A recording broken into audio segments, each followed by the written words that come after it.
Media. What's going on, ladies and gentlemen? Welcome back to The Fringe.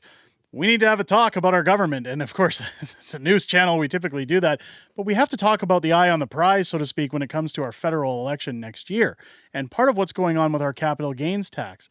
Now, I've covered a plethora of issues here on the channel when it comes to the government, whether it's scandals, lies, slip-ups, epic fails, hecklings, you name it, it's been here on the channel. One of the recent things we've covered, and I want to thank everybody for watching our recent video the other day talking about lists of names coming out in government corruption, and everybody who left a thumbs up and a comment on that video helps us in the algorithm. If you enjoy this video, I encourage you to do the same.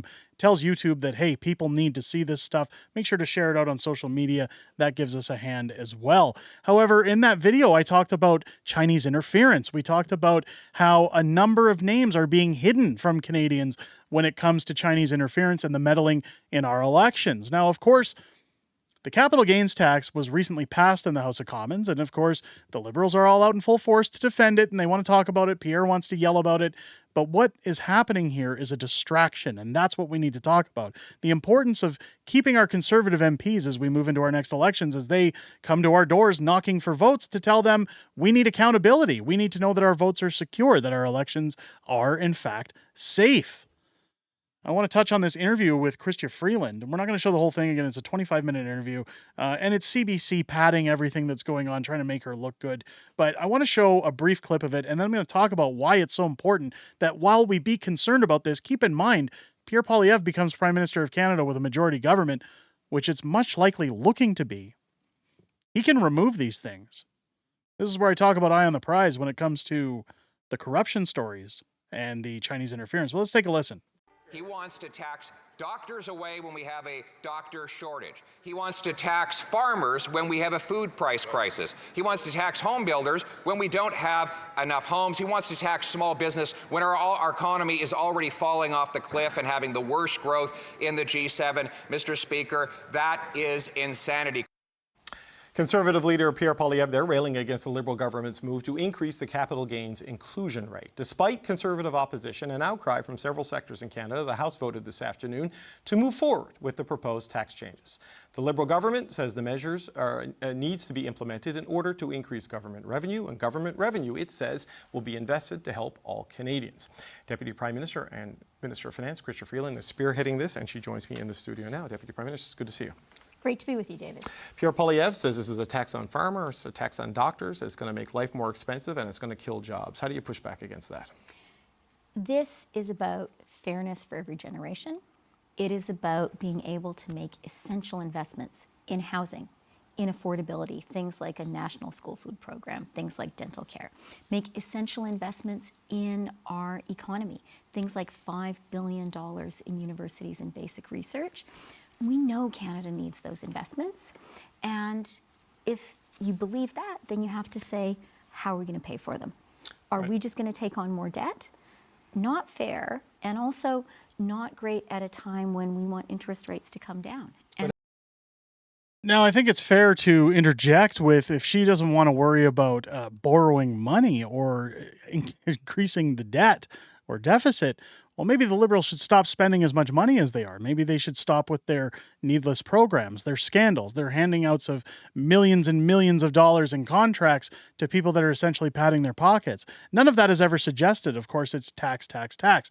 This is the typical behavior of a Liberal Party, or the NDPs, as I call them, the SpendDP, who like to spend all of the plebs' money and then tax you to death in order to pay for everything else that is actually necessary. Now, at this point, nothing they can do is going to give us what's necessary, and it's just further tax. But this is a distraction. Notice how when Chrystia Freeland sits down with the CBC, she's not as twitchy as when she's in press conferences surrounded by other outlets. Whether or not those are government-paid prostitutes or not, she's very relaxed in this interview because, of course, this is a padding session. This is a distraction.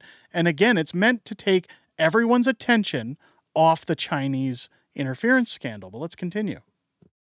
Are we kind of doing both?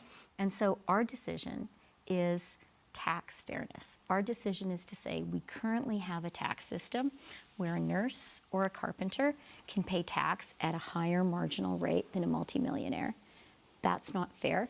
We're changing that, and in doing so, we're raising some money that we can invest in housing, in dental care, in things that Canadians need. But the taxes, the tax increase, the revenue gains from the capital gains changes won't cover all of that, right? There's still a deficit of about $40 billion is your projections, and I know we're waiting for the final numbers to come in on the year past. But that is debt and debt servicing costs that will also go to that next generation. So you're kind of doing both. You're raising taxes in a way that some people don't like and adding to. But interest rates were at historical lows, Glenn. Remember that one? Remember that keeper? The debt. Actually not. Canada's fiscal track is very responsible. Our AAA rating was reaffirmed by the two main ratings agencies after the budget. We have the lowest debt and deficit in the G7. And the proof that we're running a fiscally responsible policy is the Bank of Canada last week was the first bank in the G7 able to lower interest rates because we've been supporting that path. But it's not just Mr. Poilievre doing the criticism. The Canadian Medical Association is warning that this is going to make it more difficult for doctors, some of who are looking at considering their options. Grain growers of Canada are saying this is going to increase their taxes by about 30% on family-run grain farms. You've seen companies like Shopify, which is one of the darlings of the tech sector, saying this is a tax on innovation and risk-taking. So there are pretty key sectors of the social fabric and the economy of the country pushing back on this. Look, I am really sympathetic to people like doctors who are concerned. I'm sympathetic. I grew up on a farm. My dad's a farmer. To people like farmers who are concerned.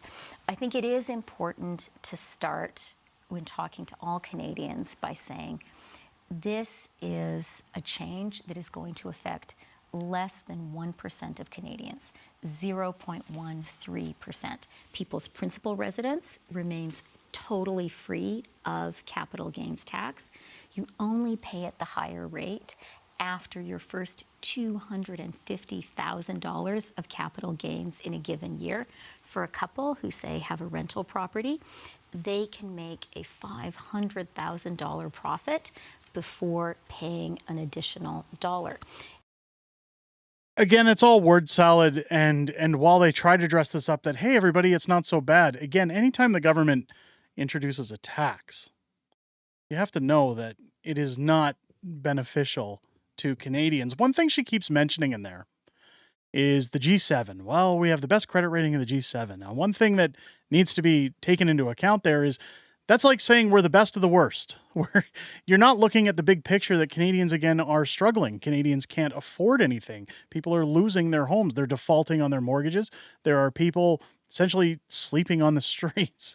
Addicted to drugs, people being arrested and released the same day. The problems go on, but again, this is a massive, massive distraction from what is actually going on and what we need to do in terms of keeping our eyes on the prize. But before we get to that, I just want to point out that while we talk about the capital gains tax, our newest merchandise, straight out of money, Axe the Tax, in support of Pierre Poilievre and the Conservative Party's movement, again, is available now in our store. It's a brand new design. It's going to be up for a limited time. So if you want to support the channel, there's a store button down below underneath this video.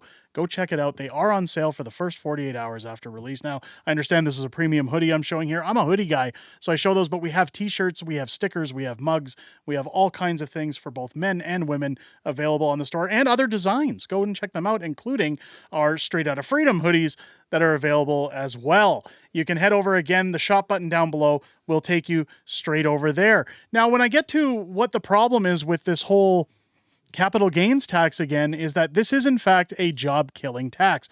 This is a tax that is going to, as this news anchor states, cause harm to wheat farmers. It's going to cause harms to doctors in the medical business. But the damage has already been done. This isn't anything new. And again, this is a padded interview. This was a scripted interview because it's the CBC. You can tell because of how Chrystia Freeland is relaxed in this interview. She's not twitchy. She's not jumpy. She doesn't feel cornered like she does when she goes on somebody's show like Vashi Kapelos or any kind of independent media if they were ever to appear on there, which again, we all know that they don't. But you get my drift, that this is all done as a dog and pony show. It is done to dress up the illusion that, hey, everybody's upset about this, but listen to my talking points. We'll just keep talking about these things. We're not going to talk about Chinese interference. We're not going to talk about the integrity of our elections. We're not going to talk about the list of names of those who are compromised in the government because we don't want to expose them. This is a distraction. Again, when Pierre Poilievre gets in, this goes away. As voters, as taxpayers, we have to keep our eyes on the prize. We have to remember what's really at hand here and bigger issues that can't be solved by people like Pierre Poilievre after the election in terms of interference pre-election, corruption, scandal, money going out, laundering of money, accountability. These are the things we have to keep pushing and pushing and pushing. They want us to forget. They want us to focus on other things and get angry. We need to be angry in the right places. And this is what I said last week when talking about the anger streams, when we talk about being mad, pushing out against our government. Yes, we do need to do those things, but this is where we direct that anger. This is when conservative MPs come door knocking. If you're voting conservative, you start telling them, look, I want some accountability. I don't want to go put my name on a ballot knowing that it's going to get ripped in half and some Chinese delegate is going to bring in busloads of people to vote in favor of installing other forms of government. We need to press them that we want action for these situations, not just a committee, not just a news show that strings everybody along and shows all the negativity that's going on in the world. We want action, and we need to demand that. Let me know what you guys think down below in the comments. If it's your first time here, I hope this video has earned your subscription. Make sure as you're clicking that subscription button, you hit the bell for notifications. Join me live here on the channel every Friday night for Friday Night Fringe, where we do our weekly live stream show at 6 p.m. Pacific, 8 p.m. Central. We go over everything that's happened in politics in the week, everything that we know that's coming up ahead, and a bit of back and forth within our community. We had a record-breaking crowd out last week. We hit over 1,300 peak viewers, and it would be great to see us smash that record again this week and every week going into the future. So make sure to join us and our large fringe majority out there in the chat. It's always great to see you guys inside those streams, and I look forward to it each and every week. I hope you guys enjoyed this video and have a great rest of your day. I'll catch you on the next one.